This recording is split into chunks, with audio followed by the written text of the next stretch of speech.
नमस्कार शेतकरी मित्रांनो. तर आपलं स्वागत आहे आपल्या चॅनलवर. तर आपण ह्या ऊसाला मोठी भरणी करून एक पाट पाणी देऊन घेतलेला आहे.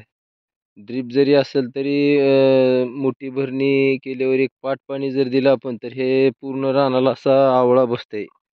त्याच्यासाठी एक पाट पाणी देणं आपल्याला गरजेचं आहे. जर तुमच्याकडे जर पाणी असेल तर काही बी करून एक पाट पाणी द्यायची सोय जर केली तर चांगलं होईल. कारण हे असं पूर्ण रानाला आवळा बसला जाते हे असा.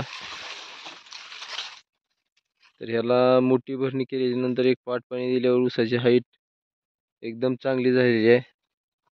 आणि असल्या कडक उन्हामध्ये पाणी भेटल्यामुळं ह्या रानाला पूर्ण असं एकदम आवळा बसल्यासारखं होतं. आणि नंतर ड्रीपनं काय आपल्याला थोडं बहुत पाणी द्यायला असेल तेवढं दिलं तरी चालतंय.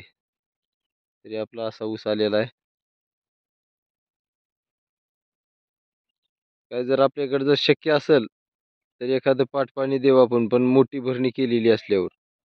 आणि जर नसेल तर मग काय आपलं ऊसाला जीवन ड्रीपवर ठेवलं तरी चालतंय. बघू शकता आपला ऊसाचा असा मोठी भरणी झालेली आहे आणि एक पाट पाणी पण दिलेलं आहे याला.